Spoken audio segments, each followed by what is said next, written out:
En este vídeo vas a aprender 10 trucos para aprobar exámenes tipo test sin estudiar.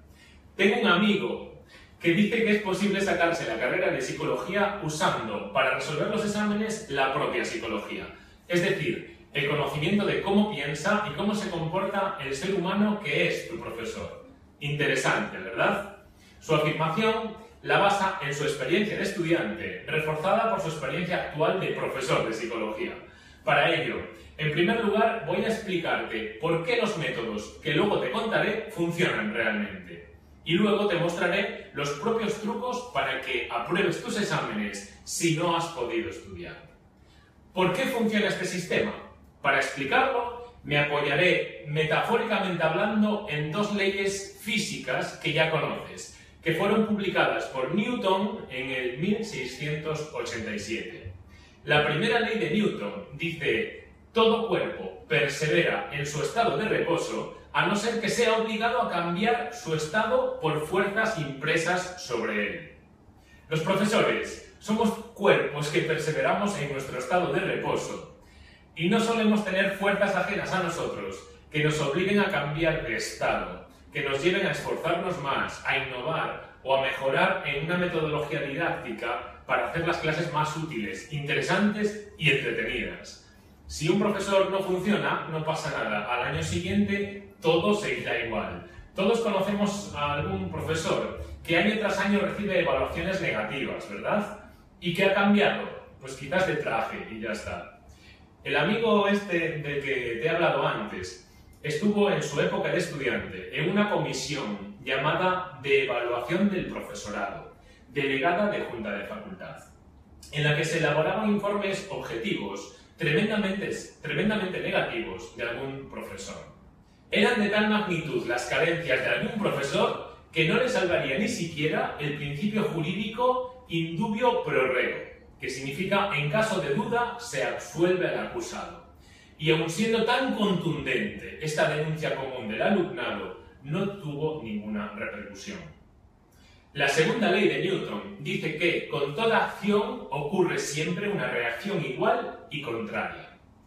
Hay un segundo grupo de profesores que se han planteado en alguna ocasión esforzarse e innovar. Sin embargo, la pereza que les surge es proporcional a la de sus deseos de innovar, con lo cual acaba sin hacer nada nuevo y sus clases y exámenes siguen el mismo patrón por el que fueron ya cortados en cursos anteriores.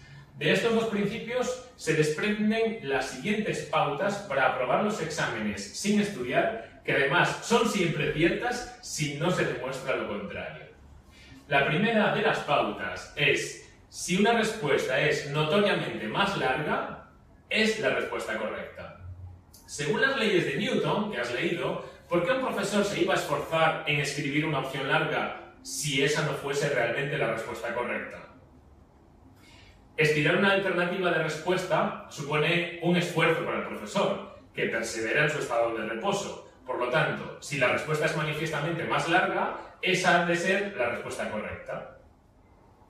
La segunda pauta es: todas las anteriores son verdaderas, es una respuesta correcta. Para un profesor, construir opciones verdaderas en un examen tipo test es sencillo. Tan solo tiene que ir a los apuntes y copiar líneas directamente tal cual están escritas en los apuntes. Esas opciones serán siempre verdaderas. Construir alternativas falsas requiere un esfuerzo a mayores, un esfuerzo creativo. Por eso, muchos profesores ahorramos esfuerzo poniendo varias respuestas copiadas de los apuntes, que son todas ellas verdaderas. Y luego completamos las preguntas con una última opción que sea: todas las anteriores son verdaderas. Y listo. Para eso solo hace falta copiar, que es fácil. La tercera pauta es: ¿todas las anteriores son falsas? Es una respuesta falsa. Recuerda que crear alternativas falsas es difícil. Para que realmente una pregunta tenga varias alternativas falsas, el profesor debe haber discurrido mucho. Y desde 1687 con Newton esto no pasa. Así pues, la opción todas las anteriores son falsas es una respuesta falsa. La pauta número 4 es: las alternativas que tienen palabras como nunca o como siempre son alternativas falsas.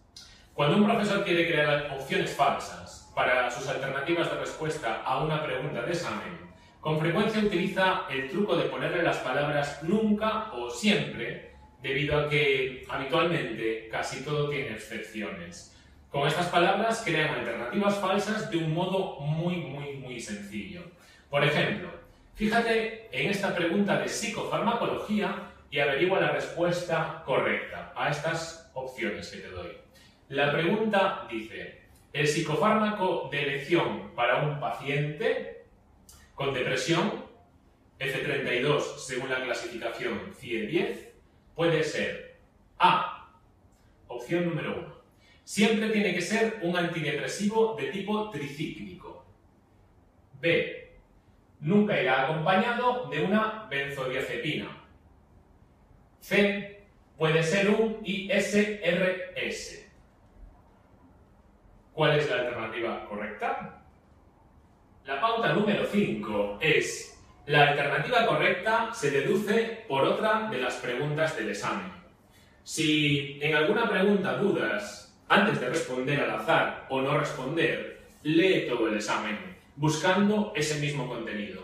El mínimo esfuerzo nos lleva a los profesores a usar un mismo tema para crear varias preguntas diferentes. Luego, en un alarde de ingenio, las mezclamos con la habilidad de un trilero entre el resto de preguntas del examen. Sabiendo esto, generalmente se puede deducir la alternativa correcta a partir de los enunciados de otras preguntas. Esto acertará al menos otra cuestión de tu examen. La pauta número 6 es: si no tiene concordancia sintáctica de género o número, la alternativa es falsa.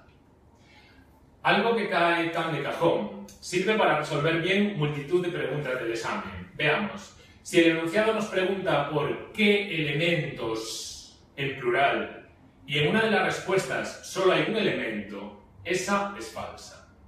Si te preguntan por algo masculino y la respuesta está en femenino, esa respuesta es falsa. Parece obvio, ya lo sé, pero insisto, a los profesores nos da mucha pereza pensar en alternativas falsas que concuerden en género y en número, así que ponemos lo primero que se nos ocurre para terminar. La pauta número 7 es: si hay varias alternativas y solo una contiene un número, esa alternativa es falsa. Piensa, un profesor que sigue las leyes de Newton, si quiere poner una respuesta falsa, la opción que le supone menor esfuerzo es dejar la afirmación verdadera que viene en los apuntes a la que simplemente le cambie un dato numérico que viene en ella. Es sencillísimo cambiar un número por otro, un año por otro, una cantidad por otra. Entonces, si tiene un número, esa alternativa es falsa. La pauta número 8 es: las alternativas con la conjunción y son falsas. Como he planteado antes, para ahorrar esfuerzos los profesores solemos coger respuestas verdaderas que ya estén en los apuntes y meterles algo rápido para falsearlas. Es más fácil esto que tener que inventar o crear respuestas falsas nuevas, desde cero. Una opción para hacer falsa una respuesta verdadera de los apuntes es añadirle una extensión y que ese complemento sea falso. Un ejemplo sencillo de una alternativa de respuesta hecha falsa con un y es: el aprendizaje vicario es una forma de adquisición de conductas nuevas por medio de la observación y fue muy estudiado por Freud. Enseguida te has dado cuenta de dónde está el verdad. ¡Qué crack! La pauta número 9 es: las alternativas de respuesta con errores ortográficos son respuestas falsas. Si al leer esto te ha llamado la atención porque has pensado: ¿cómo puede ser que en un examen un profesor ponga errores ortográficos? Significa que realmente no estás cursando nada en concreto, con lo cual has decidido ver este vídeo solo por placer. Así que aprovecho para saludarte, hola, y agradecerte que estés viendo el vídeo. Si en cambio has dado por buena esta afirmación, tú eres de los míos y conoces bien las rarezas que te puedes encontrar en un examen. Bueno, al grano. Si tiene errores ortográficos, esa alternativa es falsa. Las alternativas correctas se suelen extraer de los apuntes. El profesor usa los mismos apuntes año tras año, tras año, tras año, tras año, tras año, con lo cual, si hay errores, malo será que en uno de esos años el profesor no haya dado con ellos y los haya corregido. Las alternativas falsas de los exámenes son más improvisadas y no suelen requerir de mucha revisión interanual. Por tanto, son más propensas a que aparezcan errores ortográficos. La pauta número 10 y última es: si la pregunta aparece en un examen de años anteriores, la alternativa correcta es la misma que en la de esos otros exámenes. Si estás estudiando y no usas exámenes de años anteriores para estudiar para un examen, significa que vas muy poco por clase y no te has dado cuenta todavía de cómo funcionan los exámenes en tu facultad. Hazme caso. Mézclate un poco más con la gente que encontrarás en los pasillos, en la cafetería, en las clases, y te darás cuenta enseguida de que las preguntas se repiten años tras años tras años. Y sí, eso es, por lo de las leyes de Newton, ¿recuerdas? Incluso cuenta una leyenda que puedes escuchar en la cola de la fotocopiadora de tu centro de estudios, que hubo una persona que sacó buena nota en un examen estudiando solamente por los exámenes de años anteriores. Hasta aquí han llegado mis 10 trucos para aprobar exámenes tipo test sin estudiar. Para comprobar los conocimientos que has adquirido, te propongo un ejercicio práctico. En todo el vídeo que acabas de ver ahora mismo, he puesto de forma intencionada un error de contenido. Selecciona e indica cuál de estas alternativas que van a aparecer ahora es el lapsus que estamos buscando. Opción A. Según la clasificación CIE 10, los episodios depresivos se encuadran en realidad dentro del apartado F11. Opción B. Lo que se indica como segunda ley de Newton es la tercera ley de Newton, porque realmente la segunda ley de Newton dice: el cambio de movimiento es proporcional a la fuerza motriz impresa que ocurre según la línea recta a lo largo de la cual aquella fuerza se imprime. Opción C. Newton planteó sus leyes realmente en el año 1710. Opción D. La expresión in dubio pro reo nunca puede ser utilizada como se utiliza aquí, fuera de entornos jurídicos relacionados con los tribunales de justicia. Opción E. Todas las alternativas son falsas. En el texto no hay ningún lapsus. Tienes 10 segundos más para dar con la respuesta correcta de dónde se encuentra el lapsus.